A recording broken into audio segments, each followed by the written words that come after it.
So, the film begins with Rich, a millionaire who runs his family business. At his success party, we see his entire family gathered, including his wife, Hunter. Everyone is happy and celebrating.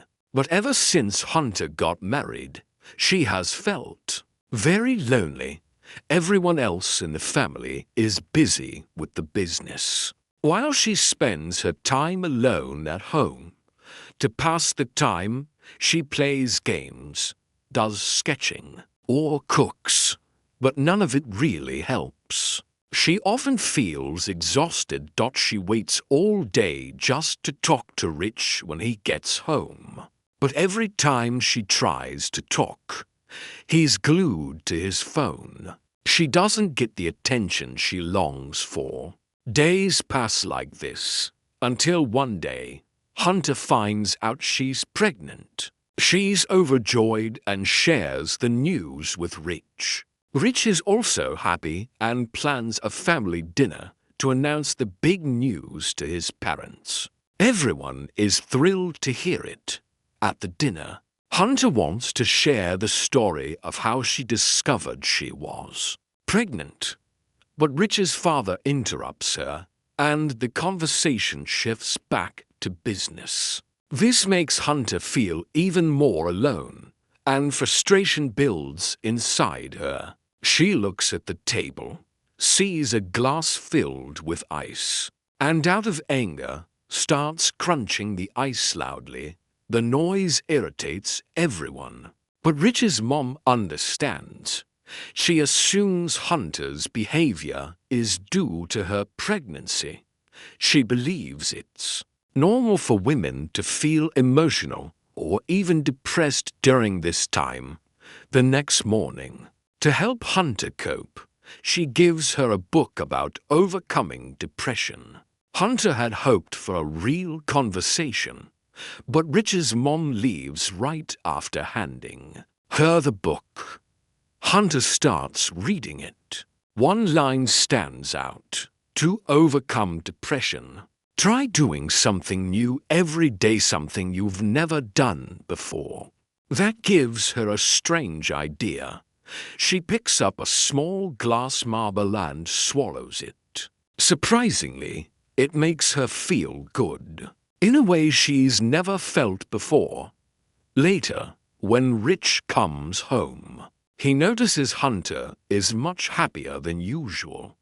He asks her the reason for her sudden happiness. Hunter says she did something unexpected today and feels good about it. When Rich asks what exactly she did, Hunter lies. The next morning, things get even stranger. Hunter retrieves the marble she swallowed from her stew and keeps it. As Hunter continues to battle her loneliness, Rich's mom starts asking odd questions, like what Hunter did before marriage, or what kind of family she came from. Since Hunter comes from a middle-class background, she feels a bit ashamed talking about it. After hearing her story, Rich's mom tells her she's lucky to have married Rich. Her life has completely changed. These words make Hunter feel even worse. She still doesn't feel fulfilled, despite everything, feeling emotionally overwhelmed. Hunter starts cleaning the house. While vacuuming, a thumbtack gets stuck to the vacuum. It's sharp, but still, Hunter feels an urge to eat it. She put it in her mouth, but the thumbtack got stuck badly in her tongue. At first, she took it out and placed it on the kitchen counter. But all day long, she kept thinking about it, feeling the urge to eat it again. Eventually, she gave in. With excitement, she put the thumbtack back in her mouth and finally swallowed it. While going down, the sharp tack scraped through her esophagus, tearing her insides. Her internal organs were injured. But even after all that, she felt oddly Good after swallowing it. That night, Richie came home with some friends to have a party. Hunter also wanted to go out, but suddenly she started having intense stomach pain. She rushed to the washroom. The thumbtack passed through her body, but this time it caused bleeding and severe pain. Richie came into the room looking for her, but before he entered, Hunter quickly cleaned up all the blood so Richie wouldn't suspect anything. A little later, one of Richie's friends came in. He congratulated Hunter on the pregnancy and told her that he was feeling really lonely at the party. He asked Hunter if he could hug her. Hunter agreed and hugged him. It seemed like Hunter needed the hug even more than he did, just to escape. Her growing loneliness. Days kept passing, and Hunter's behavior kept changing. She began eating objects that normal people couldn't even imagine, digesting things like paper, batteries, pins, safety pins, and more. Later, she would collect these items from her stool and clean them. She even displayed them, decorating them like kitchenware. A few days later, Hunter went to the hospital for a routine checkup. During her ultrasound, the doctor noticed that while the baby was completely fine, there was a strange object inside her digestive tract. The doctor was shocked and ordered an emergency surgery. During the procedure, many bizarre items were removed from her intestines: marble balls, safety pins, and other dangerous things. After the surgery, the medical team discussed her condition. That's when they discovered the truth. Hunter was suffering from a psychological disorder, a rare mental illness that causes people to crave and eat non-edible objects. Richie was furious when he heard this. He brought Hunter home and scolded her harshly. He couldn't believe what she had done. He began collecting and removing anything in the house that could be swallowed. But what he didn't realize was that Hunter could eat just about anything. While Richie was upset, his father was even more concerned. He was worried about the unborn child. So, he immediately booked an appointment with a top psychiatrist for Hunter. While talking, the psychiatrist asks Hunter, "What do you feel when you eat these objects?" Hunter replies, "When I put these things in my mouth, I really like the sensation, the texture. It feels soothing somehow." Hearing this, the psychiatrist realizes something important. Hunter hasn't truly stopped her habit.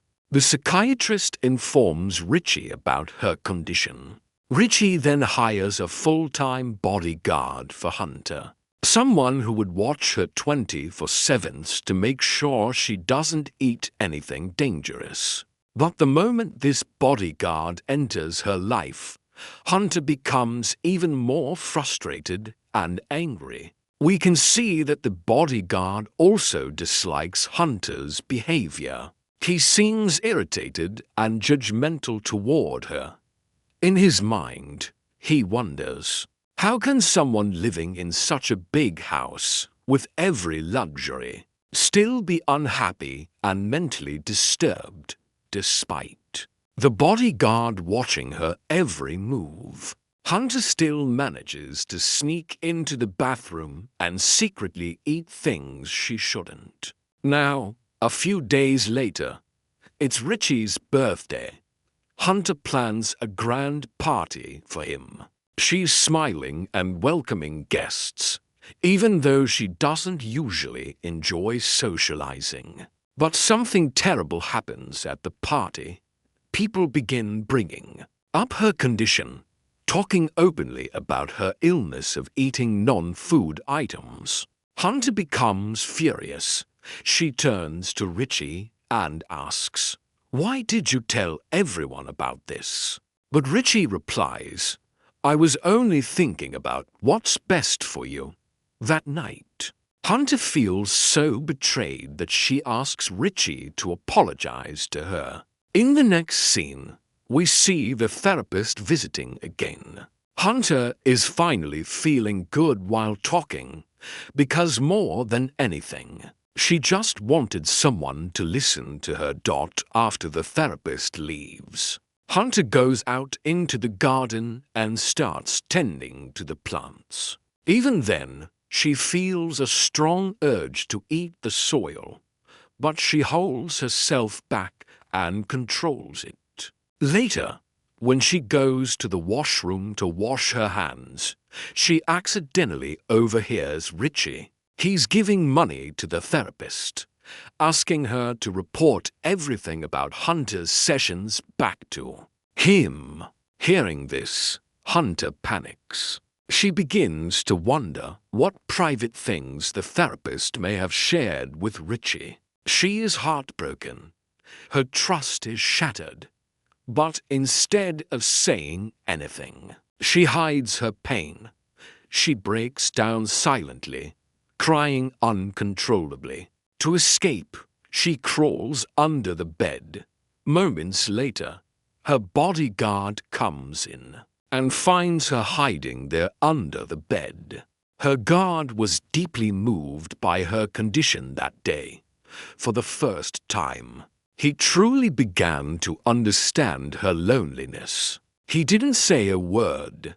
He simply placed his hand gently on her shoulder and lay down beside her in silence.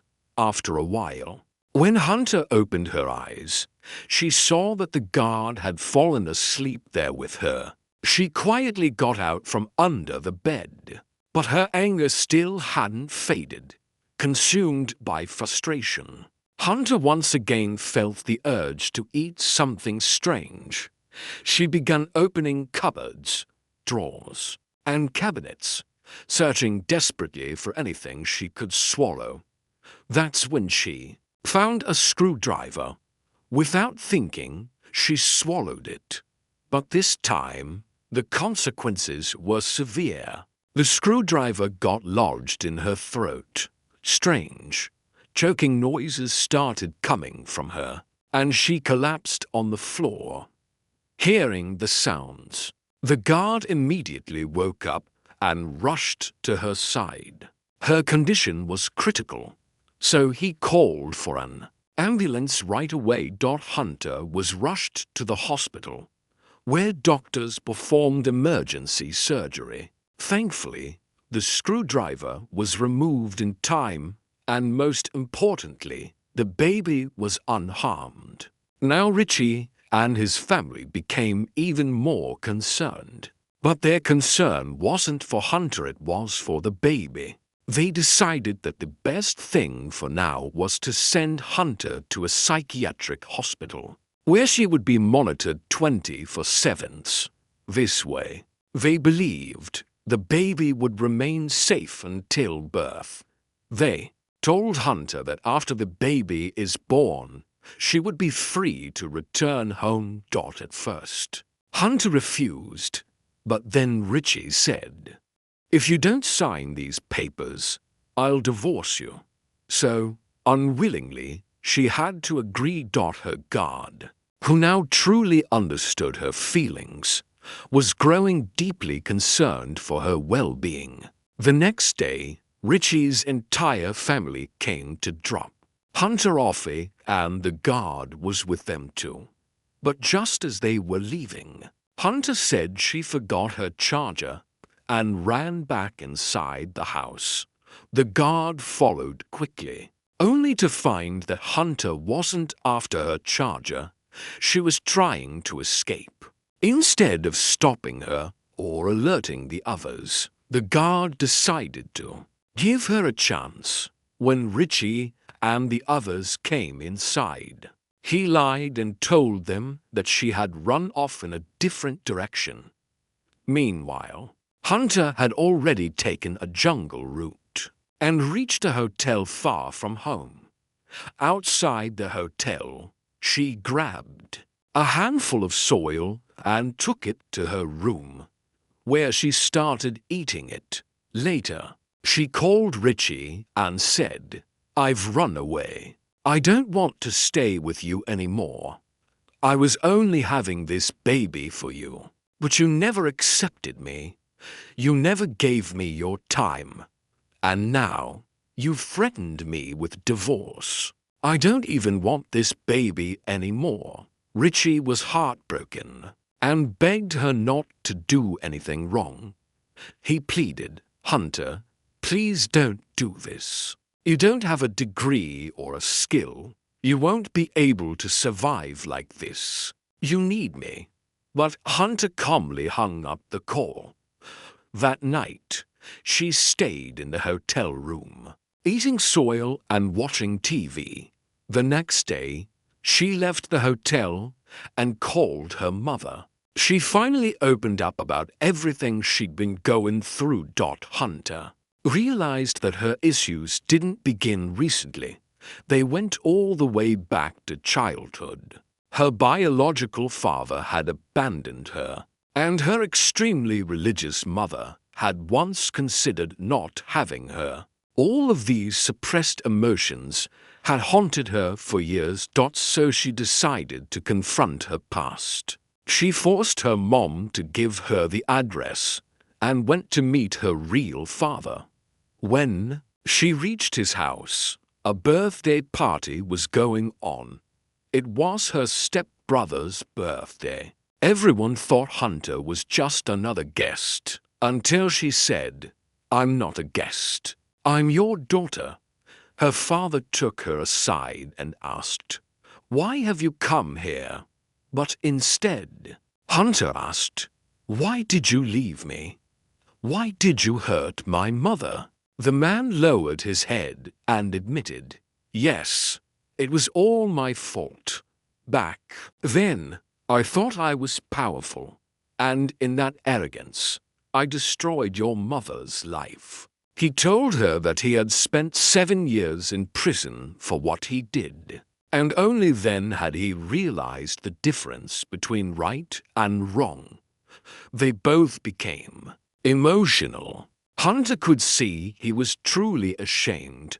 Without another word, she walked away. Her own mother refused to let her return home. She had nowhere left to go. Now, it was time for her to take control of her life. She visited a clinic and got an abortion prescription, then quietly ended her pregnancy in a public restroom. Hunter knew this was the right decision. She wasn't ready to raise a child. She couldn't ruin a life the way her own had been ruined. Meeting her father had changed something in her. Her thinking, her will, her direction. And now, she was ready to begin again. Hunter's story ends here, not with defeat, but with the first step toward healing and freedom.